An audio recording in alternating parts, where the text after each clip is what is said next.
Hi ಎಲ್ರಿಗೂ ನಮಸ್ಕಾರ. Welcome back to my YouTube channel. ಎಲ್ರು ಹೇಗಿದ್ದೀರಾ? ಐ ಹೋಪ್ ಎಲ್ರು ಆರಾಮಾಗಿದ್ದೀರಾ ಅನ್ಕೊಂಡಿದೀನಿ.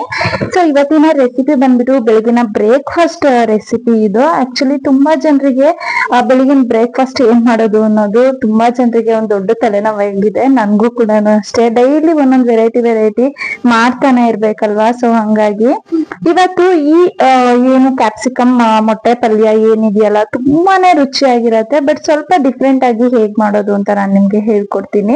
ಇದು ನಿಮ್ಗೆ ಚಪಾತಿ, ದೋಸೆ ಆಗಿರ್ಬೋದು, ಇಲ್ಲ ರೈಸ್ ಜೊತೆಗಾಗಿರ್ಬೋದು, ಅಕ್ಕಿ ರೊಟ್ಟಿಗಾಗಿರ್ಬೋದು, ತುಂಬಾನೇ ಚೆನ್ನಾಗಿರತ್ತೆ. ಇದು ನಿಮ್ಗೆ ಬೆಳಗಿನ ಬ್ರೇಕ್ಫಾಸ್ಟ್ಗೂ ಆಗತ್ತೆ, ಹಾಗೇನೆ ಲಂಚ್ಗೂ ಕೂಡ ಆಗತ್ತೆ. ಬೇಕು ಅಂದ್ರೆ ಡಿನ್ನರ್ಗೂ ಕೂಡ ಪ್ರಿಪೇರ್ ಮಾಡ್ಕೋಬಹುದು. ಇದನ್ನ ಮಾಡೋದಕ್ಕೆ ಒಂದು ಕಡಾಯಿನ ಇಟ್ಕೊಂಡು ಅದರಲ್ಲಿ ಒಂದು 3 ರಿಂದ 4 ಚಮಚ ಆಗುವಷ್ಟು ಎಣ್ಣೆನ ಹಾಕೊಂಡಿದೀನಿ. ಹಾಗೆ ಒಂದು 1/4 ಚಮಚ ಆಗುವಷ್ಟು ಸಾಸಿವೆ ಕೂಡ ಸೇರಿಸ್ಕೊಂಡಿದೀನಿ.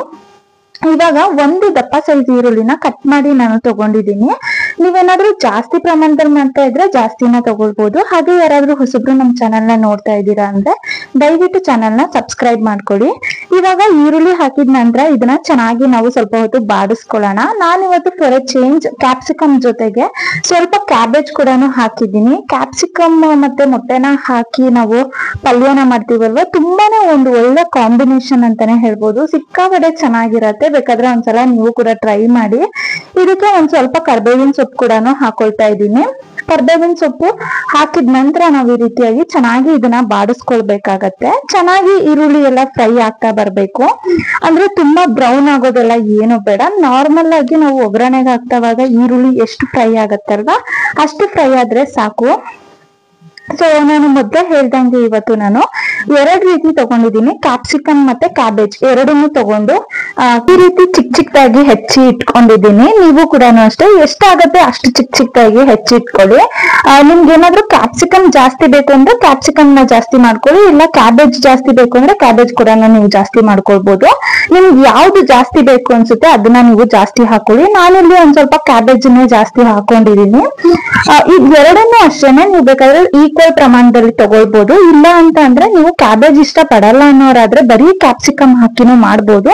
ಬಟ್ ನಾನ್ ಮೊದ್ಲೇ ಹೇಳ್ದಂಗೆ ಇವಾಗ ಸ್ವಲ್ಪ ಡಿಫ್ರೆಂಟ್ ಆಗಿರ್ಲಿ ಅಂದ್ಬಿಟ್ಟು ನಾನು ಕ್ಯಾಬೇಜ್ ಕೂಡ ಹಾಕಿದ್ದೀನಿ. ಯಾಕೆ ಅಂತಂದ್ರೆ ನಮ್ಮನೆಯಲ್ಲಿ ಬರೀ ಕ್ಯಾಬೇಜ್ ಹಾಕಿ ಪಲ್ಯ ಮಾಡಿದ್ರೆ ತಿನ್ನೋದೇ ಇಲ್ಲ, ಇಷ್ಟನೂ ಪಡೋದಿಲ್ಲ ಕ್ಯಾಬೇಜ್. ಸೊ ಹಂಗಾಗಿ ಕ್ಯಾಪ್ಸಿಕಮ್ ಜೊತೆಗೆ ಹಾಕಿ ಮಾಡಿದ್ದೆ. ತುಂಬಾನೇ ಇಷ್ಟಪಟ್ಟು ತಿಂದಿದ್ದಾರೆ ನಮ್ಮನೇಲಿ. ತುಂಬಾನೇ ಚೆನ್ನಾಗಿತ್ತು ಕೂಡ, ಕಾಂಬಿನೇಷನ್ ತುಂಬಾನೇ ಚೆನ್ನಾಗಿ ಬಂದಿತ್ತು. ಸೊ ಹಂಗಾಗಿ ಇವಾಗ ಇದಕ್ಕೆ ನಾವು ಬೇಯೋಷ್ಟು ಉಪ್ಪನ್ನ ಹಾಕೊಳ್ಳೋಣ. ಇದಕ್ಕೆ ನೀವು ಎಷ್ಟು ಬೇಕೋ ಅಷ್ಟು ನೋಡ್ಕೊಂಡು ರುಚಿಗೆ ತಕ್ಕಷ್ಟು ಹಾಕೊಳ್ಳಿ. ಆದ್ರೆ ಫಸ್ಟ್ ನೀವು ಕ್ಯಾಬೇಜ್ ಮತ್ತೆ ಕ್ಯಾಪ್ಸಿಕಮ್ಗೆ ಉಪ್ಪನ್ನ ಹಾಕ್ಬೇಕಾದ್ರೆ ಸ್ವಲ್ಪ ಹಾಕೊಂಡಿರಿ. ಯಾಕೆ ಅಂದ್ರೆ ನಾವು ಮತ್ತೆ ಮೊಟ್ಟೆ ಹಾಕ್ತಿವಲ್ವಾ ಅವಾಗ ಮತ್ತೆ ಉಪ್ಪು ಹಾಕ್ಬೇಕಾಗತ್ತೆ. ನೀವು ಒಂದೇ ಸಲ ಉಪ್ಪನ್ನ ಹಾಕ್ಬಿಟ್ರೆ ನಿಮ್ಗೆ ಉಪ್ಪು ಅಷ್ಟೊಂದು ಕರೆಕ್ಟ್ ಆಗಿ ಗೊತ್ತಾಗೋದಿಲ್ಲ. ಸೊ ಹಂಗಾಗಿ ಉಪ್ಪನ್ನೆಲ್ಲ ಹಾಕಿದ ನಂತರ ಇದನ್ನ ಚೆನ್ನಾಗಿ ನಾವು ಮಿಕ್ಸ್ ಮಾಡ್ಕೋಬೇಕಾಗತ್ತೆ. ನೀಟಾಗಿ ನಾನು ಇವಾಗ ಮಿಕ್ಸ್ ಮಾಡ್ಕೊಂಡಿದ್ದಾಗಿದೆ. ಹಾಗೇನೆ ಇದಕ್ಕೆ ಯಾವುದೇ ಕಾರಣಕ್ಕೂ ನೀವು ನೀರನ್ನ ಹಾಕೊಳ್ಳುವಂತಿಲ್ಲ. ನೀರನ್ನ ಹಾಕೊಂಡ್ರಿ ಅಂತ ಅಂದ್ರೆ ಇದು ಪಲ್ಯದ ರೀತಿ ಆಗೋದಿಲ್ಲ, ಬದಲಾಗಿ ಗೊಜ್ಜು ರೀತಿ ಆಗತ್ತೆ. ಸೊ ಇವಾಗ ಇದಕ್ಕೆ ಸ್ವಲ್ಪ ಗ್ಯಾಪ್ ಬಿಟ್ಬಿಟ್ಟು ಒಂದು ಪ್ಲೇಟ್ ನ ಮುಚ್ಚಿಬಿಟ್ಟು ನಾನು ಇದನ್ನ ಒಂದ್ 2 ರಿಂದ 3 ನಿಮಿಷ ಬೇಯೋದಕ್ ಬಿಟ್ಟಿದ್ದೀನಿ. ಇದನ್ನ ಮೀಡಿಯಂ ಫ್ಲೇಮ್ ಅಲ್ಲೇ ನೀವು ಬೇಯಿಸ್ಕೊಳ್ಳಿ, ಏನು ತೊಂದ್ರೆ ಇಲ್ಲ. ಬಟ್ ಕಂಪ್ಲೀಟ್ ಆಗಿ ಪ್ಲೇಟ್ ನ ಮುಚ್ಚಿಬಿಟ್ಟು ಬೇಯೋದಕ್ ಹಾಕ್ಬೇಡಿ. ಯಾಕೆ ಅಂತ ಅಂದ್ರೆ ನಾವು ಪ್ಲೇಟ್ ನ ಕಂಪ್ಲೀಟ್ ಆಗಿ ಮುಚ್ಚಿದ್ವಿ ಅಂತ ಅಂದ್ರೆ ಕ್ಯಾಪ್ಸಿಕಮ್ ಮತ್ತೆ ಕ್ಯಾಬೇಜ್ ಎರಡರಲ್ಲೂ ನೀರಿನ ಅಂಶ ಇರೋದ್ರಿಂದ ಎರಡು ಕೂಡ ನೀರ್ ಬಿಡೋ ಅಂತ ಚಾನ್ಸಸ್ ಇರತ್ತೆ. ಸೊ ಹಂಗಾಗಿ ಆದಷ್ಟು ಸ್ವಲ್ಪ ಪ್ಲೇಟ್ ಅನ್ನ ಸರಿಸ್ಬಿಟ್ಟು ಸ್ವಲ್ಪ ಗ್ಯಾಪ್ ನ ಬಿಟ್ಬಿಟ್ಟು ಮುಚ್ಚಿದ್ರೆ ಒಳ್ಳೇದು. ಇವಾಗ ಒಂದು 1/4 ಚಮಚ ಆಗುವಷ್ಟು ಅರಿಶಿನ ಪುಡಿನೂ ಕೂಡ ಹಾಕೊಂಡು ಚೆನ್ನಾಗಿ ಮಿಕ್ಸ್ ಮಾಡ್ಕೊಂಡಿದೀನಿ. ಇವಾಗ ಕ್ಯಾಬೇಜ್ ಮತ್ತೆ ಕ್ಯಾಪ್ಸಿಕಮ್ ಎರಡು ಕೂಡ ನೀಟಾಗಿ ಬೆಂದ್ಕೊಂಡಿದೆ. ಸೊ ಈ ರೀತಿ ಮಧ್ಯದಲ್ಲಿ ಸ್ವಲ್ಪ ಗ್ಯಾಪ್ ಮಾಡ್ಕೊಂಡು ಮೊಟ್ಟೆಗಳನ್ನ ಸೇರಿಸ್ಕೊಳ್ಳಿ. ಒಡೆದ್ಬಿಟ್ಟು ಮೊಟ್ಟೆ ಸೇರಿಸ್ಕೋಬೇಕಾಗತ್ತೆ.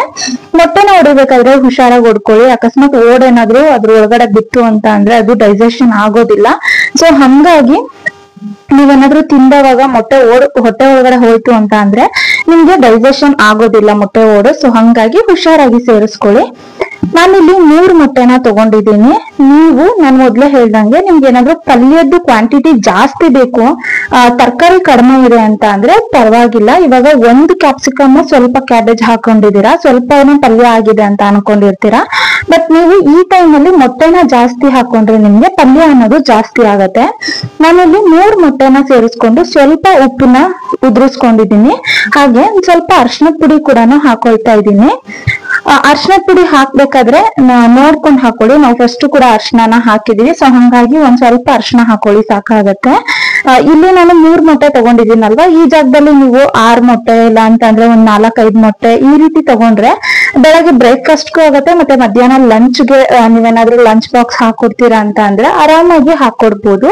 ತುಂಬಾನೇ ಚೆನ್ನಾಗಿರುತ್ತೆ. ನನ್ನ ಹಸ್ಬೆಂಡ್ಗೆ ಲಂಚ್ ಬಾಕ್ಸ್ಗೋಸ್ಕರ ಅಂತ ಹೇಳ್ಬಿಟ್ಟು ಸ್ವಲ್ಪ ಜಾಸ್ತಿನೇ ಮಾಡ್ತಾ ಇದ್ದೀನಿ. ಸೊ ಇದನ್ನೆಲ್ಲ ಹಾಕಿ ಮೊದ್ಲು ನೀವು ಸ್ವಲ್ಪ ಲೈಟ್ ಆಗಿ ಮಿಕ್ಸ್ ಮಾಡ್ಕೊಳ್ಬೇಕಾಗತ್ತೆ. ತುಂಬಾ ರಫ್ ಆಗಿ ಮಿಕ್ಸ್ ಮಾಡೋದಕ್ಕೆ ಹೋಗ್ಬೇಡಿ. ಆಮೇಲೆ ನಿಮ್ಗೆ ಪಲ್ಯದಲ್ಲಿ ಮೊಟ್ಟೆ ಸಿಗೋದೇ ಇಲ್ಲ, ಮೊಟ್ಟೆ ಹಾಕಿದಿರೋ ಇಲ್ವೋ ಅನ್ನೋದು ಕೂಡ ಗೊತ್ತಾಗೋದಿಲ್ಲ. ಸೊ ಹಂಗಾಗಿ ಒಂದ್ ಸ್ವಲ್ಪ ಲೈಟ್ ಆಗಿ ನೀವು ಮಿಕ್ಸ್ ಮಾಡ್ಕೊಳ್ಬೇಕಾಗತ್ತೆ. ಅದಾದ ನಂತರ ನಾನು ಇದಕ್ಕೆ ಆಚಿ ಚಿಕನ್ ಮಸಾಲಾನ ಹಾಕೊಳ್ತಾ ಇದ್ದೀನಿ. ನಿಮ್ಗೆ ಏನಾದ್ರೂ ಇಷ್ಟ ಇಲ್ಲ ಅಥವಾ ಚಿಕನ್ ಮಸಾಲಾನ ನಾವು ಹೊರಗಡೆಯಿಂದ ತರಲ್ಲ ಅನ್ನೋರಾದ್ರೆ ಪರವಾಗಿಲ್ಲ, ನೀವು ಸ್ಕಿಪ್ ಮಾಡ್ಕೋಬಹುದು. ಬಟ್ ಇದನ್ನ ಹಾಕೋದ್ರಿಂದ ಒಂದು ಒಳ್ಳೆ ಡಿಫ್ರೆಂಟ್ ಆಗಿರೋ ಒಂದು ಒಳ್ಳೆ ಟೇಸ್ಟ್, ಹಾಗೆ ಒಂದು ಒಳ್ಳೆ ಘಮ ಬರುತ್ತೆ. ಸೊ ಹಂಗಾಗಿ ಹಾಕೋಬೇಕಾಗತ್ತೆ. ಮಿಸ್ ಮಾಡ್ದಿರಾ ಇದನ್ನ ನೀವು ಸೇರಿಸ್ಕೊಳ್ಳಿ. ಆಚಿ ಚಿಕನ್ ಮಸಾಲಾನ ನಾನೊಂದು 1/4 ಚಮಚ ಆಗೋಷ್ಟು ಹಾಕೊಂಡಿದೀನಿ. ಹಾಗೆ 1/4 ಚಮಚ ಆಗೋಷ್ಟು ಧನಿಯಾ ಪೌಡರ್ ಕೂಡ ಹಾಕೊಂಡಿದ್ದೀನಿ. ಮೊದ್ಲೇ ನಾನು ಹೇಳ್ಬೇಕಾಗಿತ್ತು, ಕ್ಯಾಪ್ಸಿಕಮ್ ಜೊತೆಗೇನೆ ನಾನು ಹಸಿರು ಮೆಣಸಿನ್ಕಾಯಿ ಕೂಡ ಕಟ್ ಮಾಡಿ ಇಟ್ಕೊಂಡು ಅದನ್ನು ಕೂಡ ಸೇರಿಸ್ಕೊಂಡಿದ್ದೀನಿ. ಅದು ವಿಡಿಯೋ ಸ್ಕಿಪ್ ಆಗ್ಬಿಟ್ಟಿದೆ.